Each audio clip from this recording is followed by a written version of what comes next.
very good afternoon. My name is Vincent Odhiambo and this is Monday Business Center.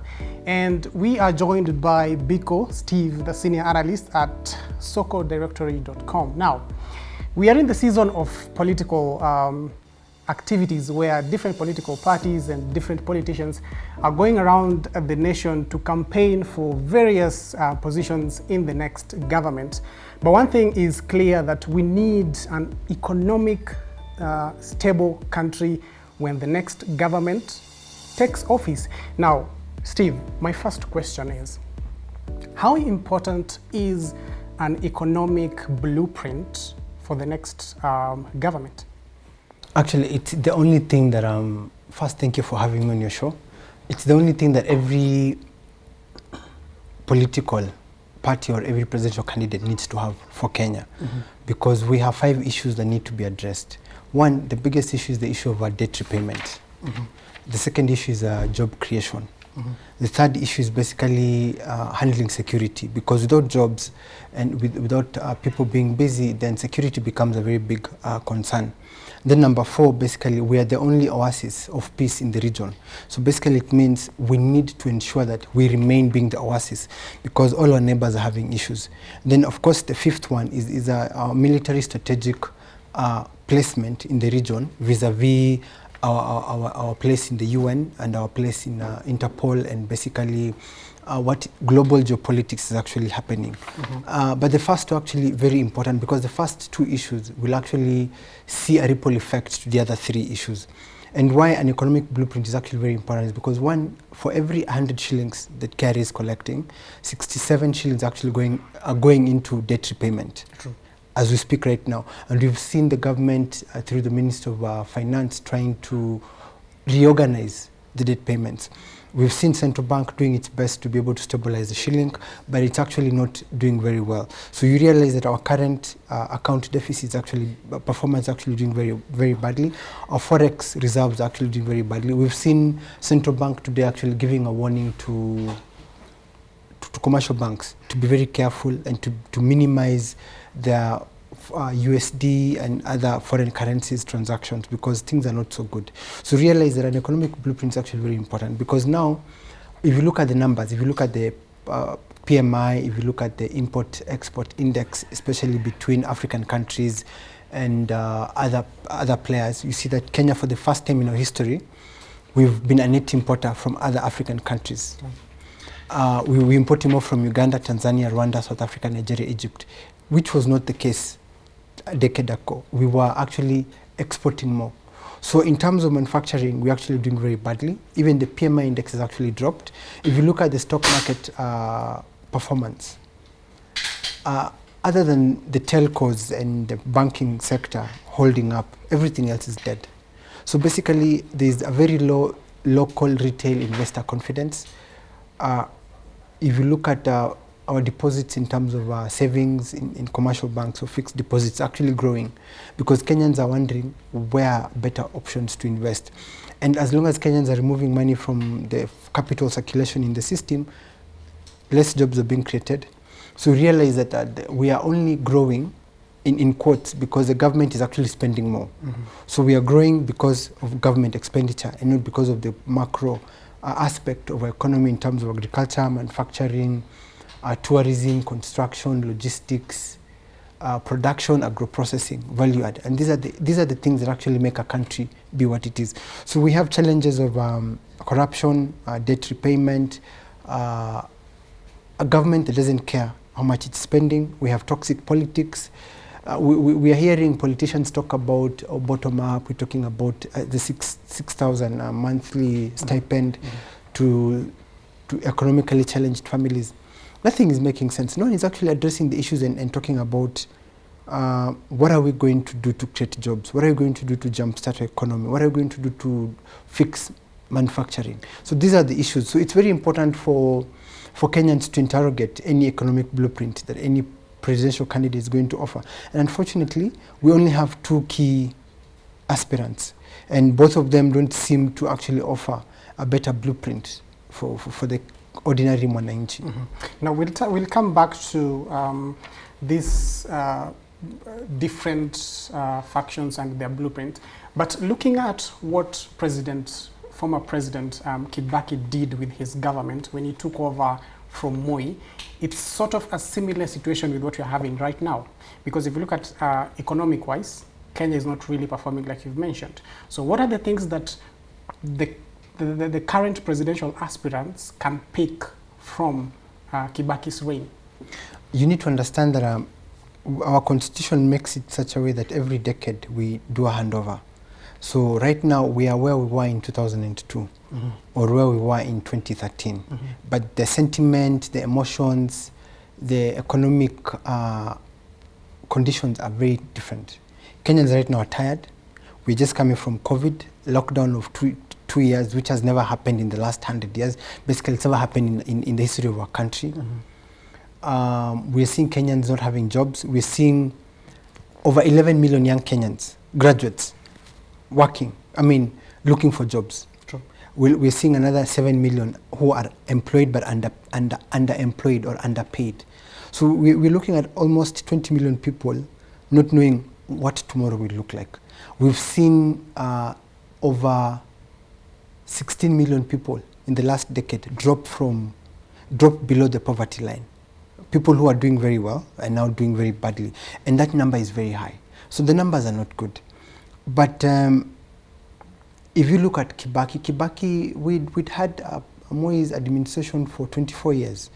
Kenyans were united. In 2002, tribe was not an issue. In 2002, Kenyans knew that democracy had come. Kibaki had the biggest goodwill any leader will ever get in this country to fix Kenya. And his first term, he was able to do that. He was able to create jobs. He was able to focus on manufacturing. In fact, during Kibaki's time, we saw a lot of export happening. We saw a lot of companies setting up.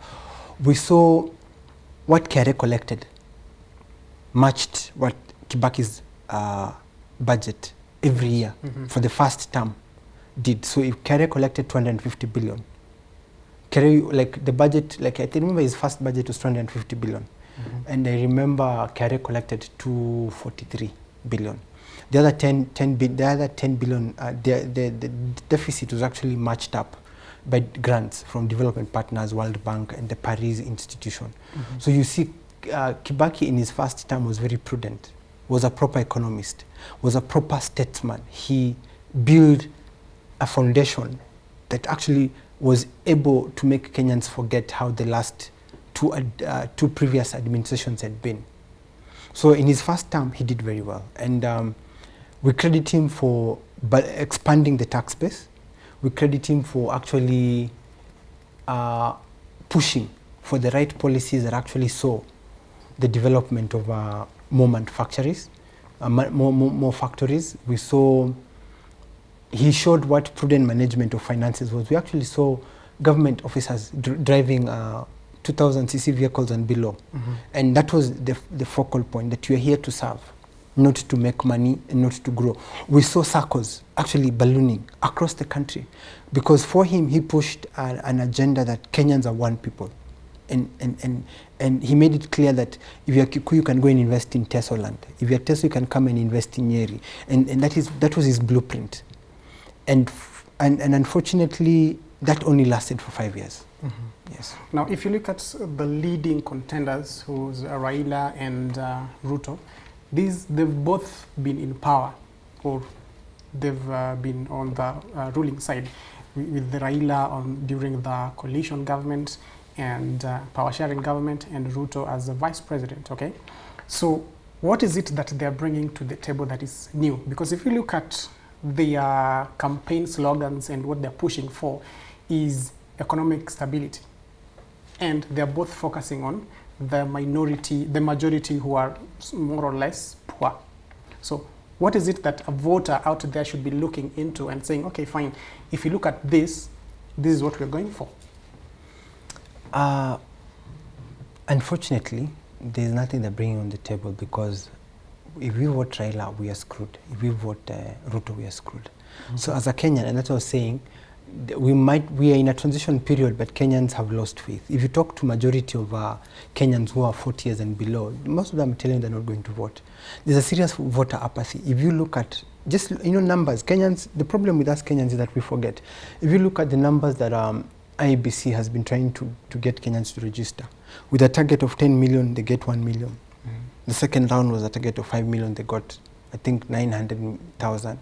So Kenyans are actually very tired with the political class because there's nothing new they're offering. And probably the Azimio candidate would have had a better chance.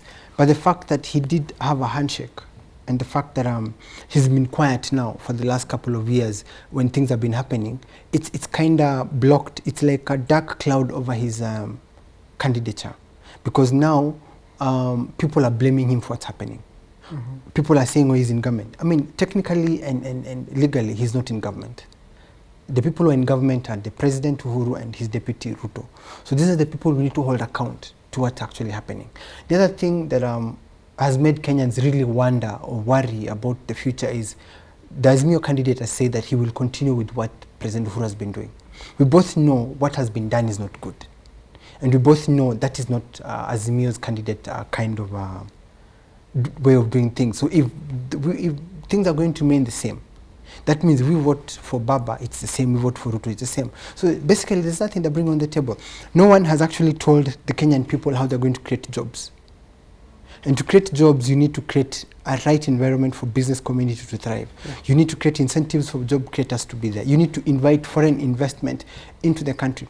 If you look at what's been happening in terms of foreign direct investment in the country, it's been dropping per year. Rwanda, Tanzania, Uganda, Egypt, Nigeria, South Africa, even Namibia have been getting more FDI than us.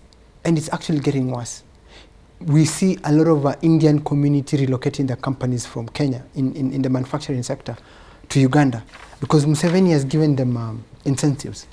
Tax-free operation for 7 years, stabilize your business. And this is something we've weaponized DCI, KRA, EACC against our listed companies, because we've pushed KRA to the wall to collect money to be able to cater for bills, to cater for debt.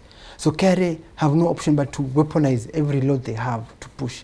And for me, I mean, we've seen Humphrey Kariuki relocating from the country, shut down his business, 1,000 jobs were lost. We've seen what's happening to Keroche. We've seen what's been happening to almost 2 million SMEs in the last 2 years. But no one is talking about these issues. So one, bottom-up approach doesn't look at the macroeconomic aspects of the economy in terms of being able to re-engineer our manufacturing and production sector. Doesn't look at how SMEs are going to have access to credit. You cannot tell me you're going to give Mama Mboga and Baba Mboga 50 billion to do what? Where is that money going to come from? Kenyans need to know that Kenyans know that we don't want free things. Give me access to credit, give me a right environment to do business, I will pay off my debts. We don't want free things. And this is the problem. No one is actually offering anything. Azimio candidate has talked about fighting corruption. But we see for the last 5 years they've been having a handshake, no one has been jailed. No one. Even certain people who have been accused in court are being told, in fact, we people in the business believe that DCI and the Office of the Public Prosecutor are a big hindrance to fighting corruption, because now all corruption cases have been stopped. Because if I'm a corrupt person, all I need to do is get into politics. They will not investigate me until I do until I win my election or fail. And when I win my seat, of course, no, I'm going to be untouchable. And this is where the problem is. We're not holding accountable our leaders, and the presidential candidates are actually not doing anything tangible to show what they're going to be able to do. So it's one, Kenyans are not hopeful of anything better. Kenyans are not hoping that things will change. In fact, if anything, if you look at the issue of fuel, and which is actually still persisting, because I operate from Western Kenya. We don't have fuel in Western Kenya. We in manufacturing and agriculture are actually suffering because no energy, no electricity, no fuel to move our products, no fuel to put into our tractors to do plowing. Farm inputs are very expensive, no short trains, toxic politics, people are not working, people are just following politicians for handouts. So in terms of what these guys are bringing on the table, in terms of whether there's anything we need to look forward to, I don't think so. Okay. Yes. Now, if you look at, you mentioned policies, and Uhuru's government has been accused of just putting policies out there that are punitive in terms of now how businessmen operate. If you look at the taxes issues, the government is not necessarily looking to widen the tax bracket, but looking at adding more taxes on Kenyans. Okay, is this one avenue that the next government should clearly look at? I think we need to break two things. There's we have a punitive tax regime, and then we've got a very punitive policy regime. I'll start with the policy regime. Policy regime, basically, the policies done by this government for the last decade have shrunk the business ecosystem. Few people are surviving. So you realize that the only people surviving are those who are connected to the politicians, the who's who. But everyone else, the rest of us, are actually either in the periphery or shutting down. So you have policies that are making it very difficult for you and me to get into any business. The entry point, the gatekeepers, the conditions to access the gate are too high for any new business entry. So you realize that those who are already in the compound doing business are being protected from competition. And this is where the problem is. So no new jobs are being created. So there's no way you can collect more taxes if there are no new jobs being created. And this is because we've seen punitive policies in the milk industry. We've seen punitive policies in the sugar industry. We've seen punitive policies in the tea industry. We've seen punitive measures in the coffee industry. And especially punitive measures in the manufacturing sector, especially in terms of entry point and the supporting aspect about whereby double taxation now, and this is a policy issue where you see counties levying taxes on manufacturing, on manufacturers, same to national government, and this has actually become a very big issue. Secondly, on the issue of punitive policy measures, we've seen the issue of us pushing our economy to be more of a net-oriented economy and not an export-oriented, whereby we have cartels who are entrenched in the civil service pushing for their own agenda. So you realize that anyone who wants to export something, it becomes very expensive. So it's cheaper for me to import something from China and send it to DRC and still make 1,000% profit than if I manufactured something in Kenya and send it to DRC. So you realize people have shut down the manufacturing businesses and they're doing import. So in terms of policy-wise, it's actually very punitive. You've seen the Ministry of Trade and Manufacturing. They've tried their best. They've tried to have policies that are actually supportive, where tax incentives, where we have tax penalties being forgiven, where we have proper counterfeit measures, because many of us in manufacturing cannot compete with counterfeit products. The issue of quality, you've seen a lot of buildings collapsing. And if you actually investigate and interrogate the process, you'll realize the owner of the building followed due process. But if you look at the product they bought in terms of quality, the steel used is actually very bad. So policy-wise, where is KEBS? If you go to hospitals, young people are getting cancer. I had a nephew who's 13 getting cancer. When you interrogate, it's coming from the products we're eating. So where's KEBS? Where's Parliament? So in terms of policies, we've made it so bad that even people producing these products are looking for shortcuts to enable them to survive. And this is actually a very big problem. Now on the tax aspect, KRA is not a problem.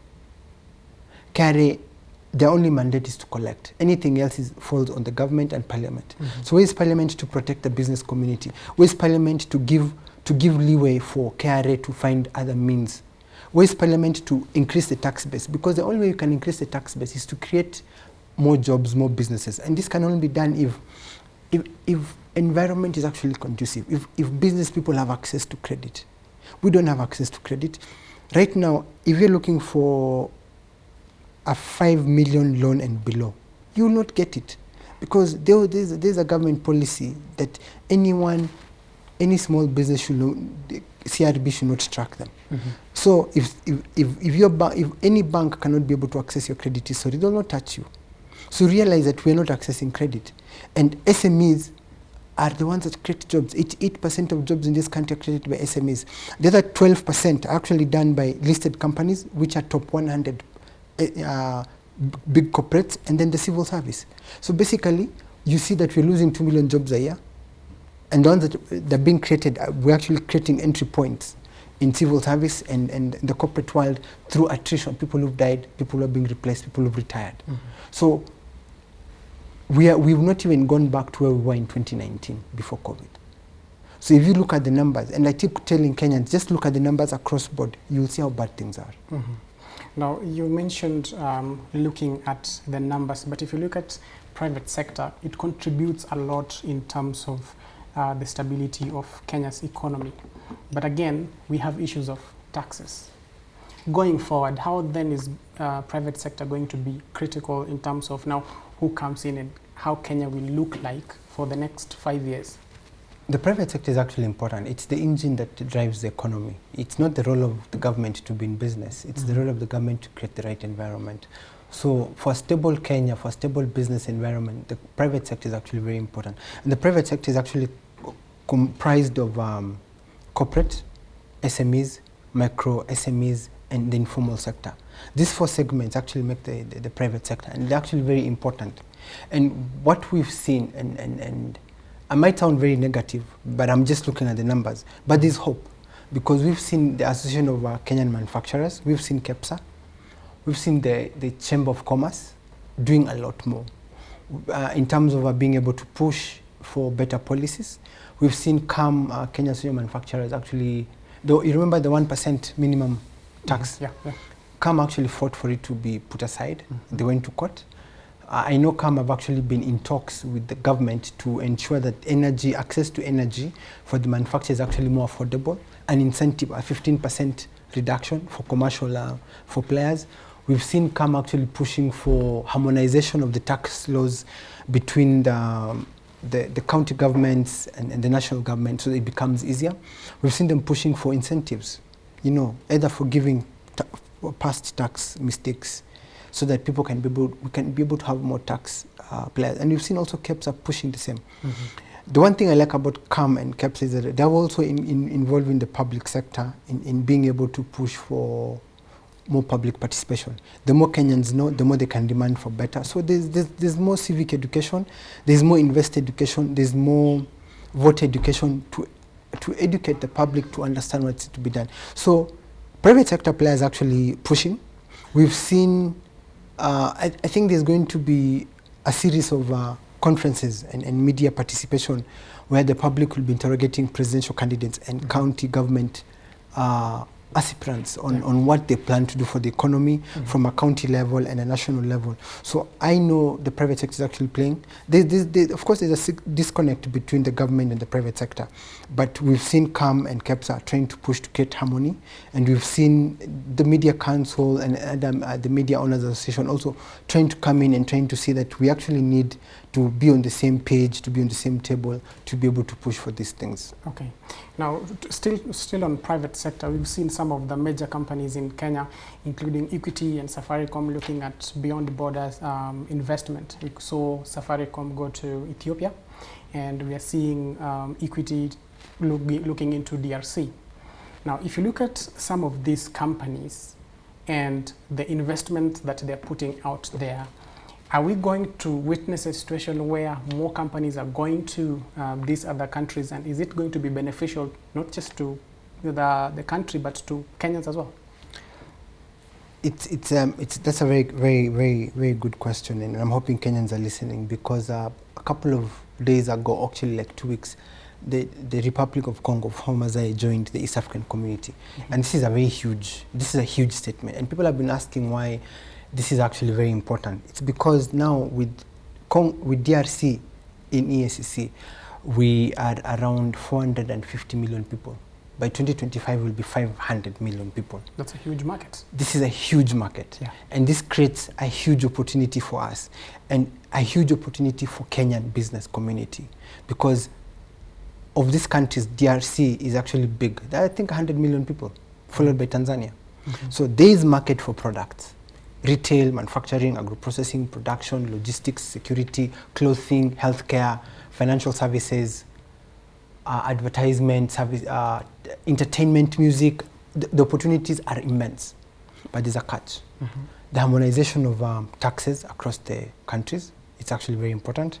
Harmonization of our currency law, because if we had one currency, it would actually make more sense. And Harmonization of security, because transportation of goods from Mombasa to South Sudan, to DRC, to northern part of Kenya is actually a big concern.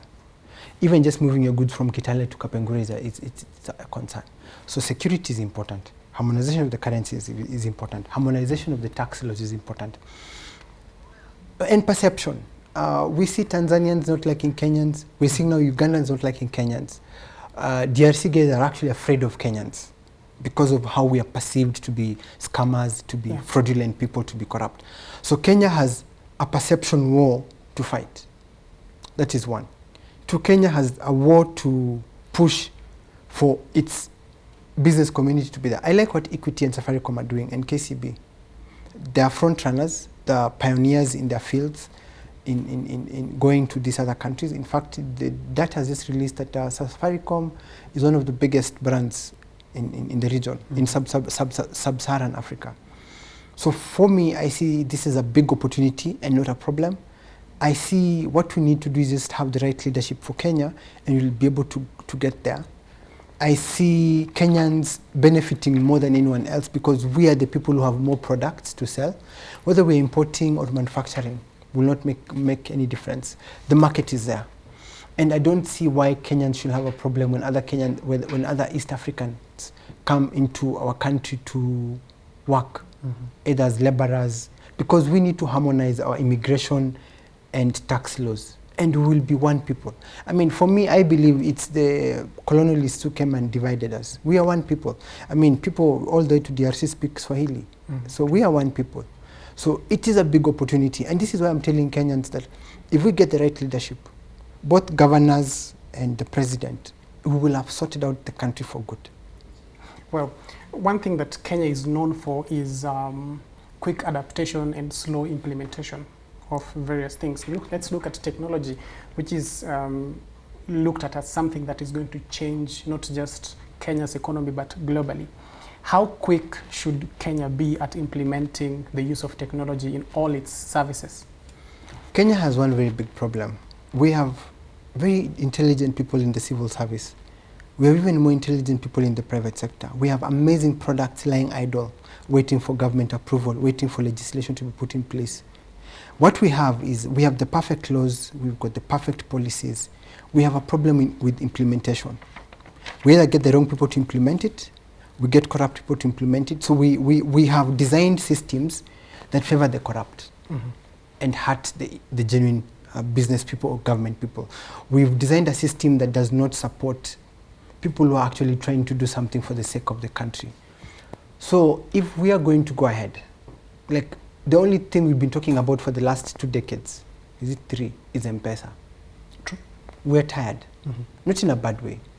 We've seen Safaricom, as I said, the currency of Safaricom is actually engineering Safaricom for the future. And for that to happen, we need the country to move along. We need other laws to be put in place. Privacy, the protection of privacy, data laws need to be operationalized, and public participation need to be actually be implemented so that people can be able to understand. So these companies have reached the apex unless the other part of the economy grow. Safaricom and the banking sector depend on the macro aspect of the economy, depend on manufacturing, depend on agriculture, agro-processing and production, and tourism. And hospitality. These are the bottom of the pyramid. Economy that support the rest. Without this, there's no person who's going to do any banking. Influencers who are content creators, what are they going to be talking about? Nothing. So for the success of these big brands to continue, the rest of the economy needs to pick up. And it's actually very important. We need to harmonize our laws. We need to harmonize our immigration laws. We need to actually start talking about East African community as a country, because now that's where we want. And we need to reform our taxes so that Kenyans can have some money to spend. I mean, even if Safaricom or any other brand, forgive me for saying this, came up with a good product, we don't have money to buy. Utangalia tu, if you want to buy your favorite car, how are you going to buy it? Your favorite tie, shirt, pen, phone, glass. It's everything. Right now we are just budgeting to survive. I'm budgeting on, leo mtakula chakula fulani, kesho mtakula chakula, nataka kulipa school fees, kesho tutapaka rangi viatu, you know, because of how the last 1 decade has been. It's been mismanagement of government resources. We've done a lot in terms of infrastructure. It's good, but we're not going to eat bridges and roads. And unfortunately, we needed these bridges and roads at the right places. In Western Kenya and North Rift, where these are the counties that feed the country. Farmers are having a problem connecting their food from Chole Market to Bungoma Town. Connecting between Bungoma Town and Chole Market, there are no roads. So the roads from here to Malaba, perfect. But feeder roads are not there. So we should have focused on feeder roads and creating factories and developing factories in these areas. Then now we can talk about doing expressways and bigger roads, but they're good. They've put the status of the country on a global map. But honestly, what is the state of their people? What is the state of the people who say, good roads? I cannot afford to use these good roads because, I mean, it's bloody expensive to fuel. So we've taken the cart and put it in front of the horse, unfortunately. Well, you mentioned something interesting that I think the devolved government was supposed to solve. Okay, if you look at the things that you mentioned, like feeder roads, these are things that are down to the Mwananchi people. And one thing that the devolved government has probably ignored is the fact that people play a very important role in terms of how the government operates. So looking at the devolved government, has it done enough in the 10 years or in the period that President Uhuru Kenyatta has been in power?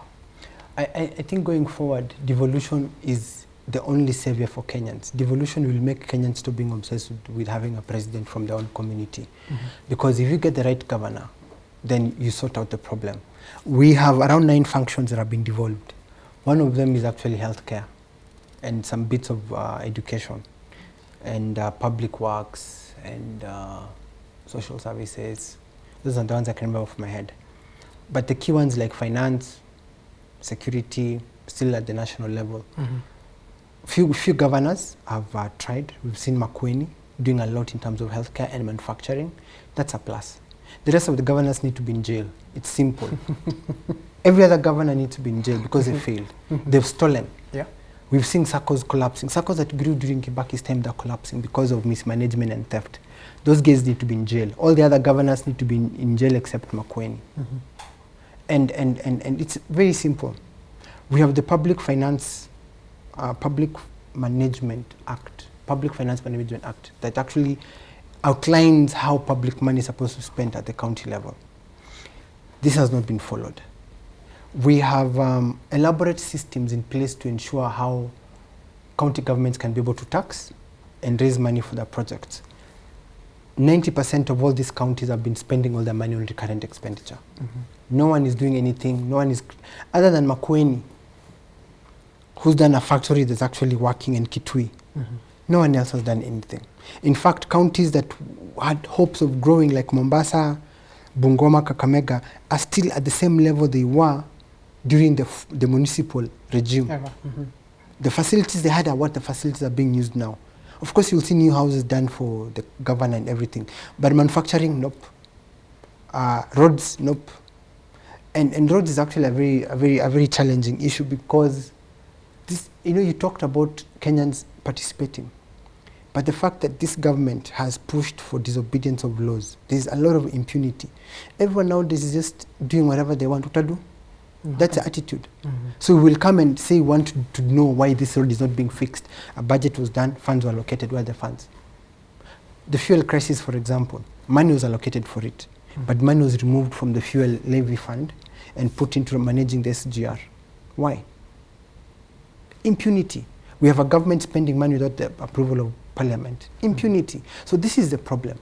Kenyans have reached the level where tutafanya nini sasa? Because, I mean, utambei serikali si ya mama yako. So, unfortunately, that's a problem. But I'm hoping that I like what the media is doing. They're now looking at real issues, looking at the numbers. And Kenyans are now waking up. And I'm hoping that we'll have a shocker come August, where people can just reset the whole country once and for all and start afresh. Because our hope lies in devolution.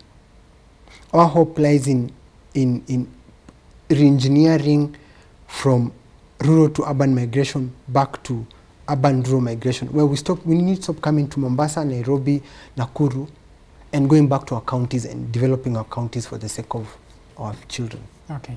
Now, you touched on the role of the media. And this year, this election, we've seen a lot of media personalities getting into politics and saying they're going to represent the youth, okay? And some other celebrities as well. Is this one way to look at it? Because probably they've gone through the challenges that Kenyans are having. Is this one way to look at it? Are they going to be able to sort of solve some of the problems that we've been having? Lupita Nyong'o said that every person's dreams are valid. Who am I to rain on their parade?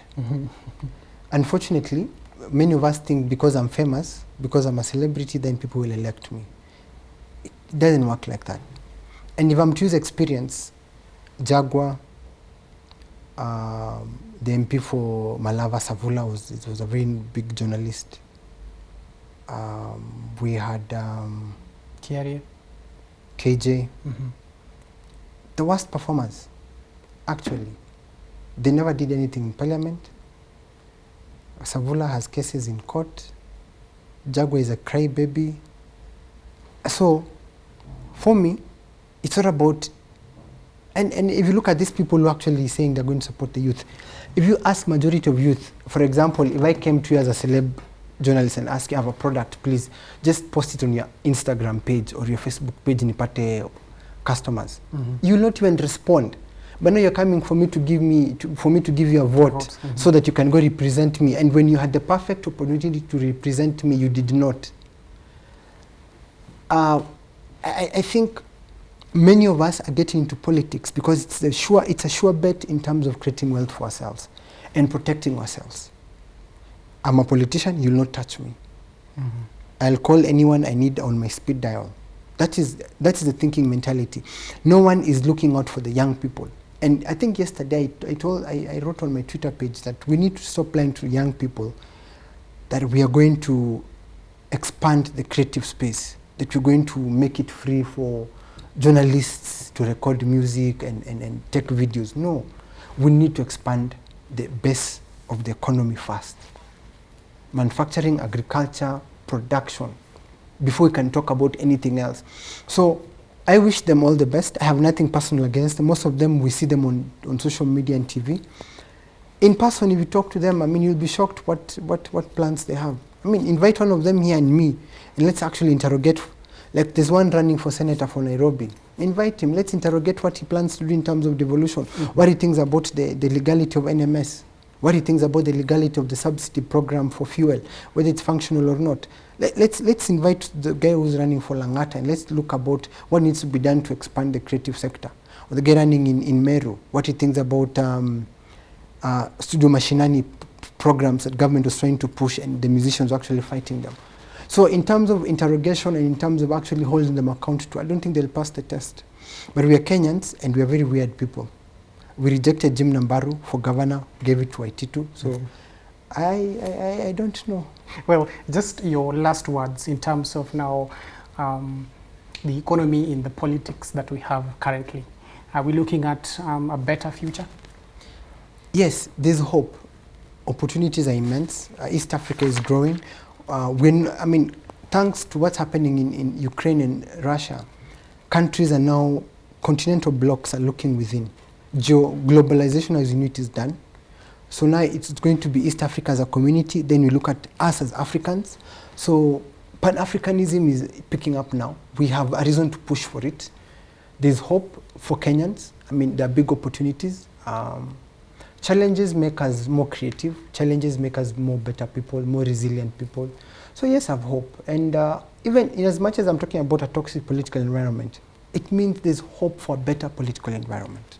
Yes. Okay, thank you so much. That is Steve Biko, Senior Analyst at socodirectory.com. He says there is hope despite the fact that Kenyans are going through a tough time with the things that are happening, not just in Kenya, but globally. My name is Vincent Odhiambo. Thank you so much for making time. This is the end of Business Center. Up next is Business News at 1. Don't go away.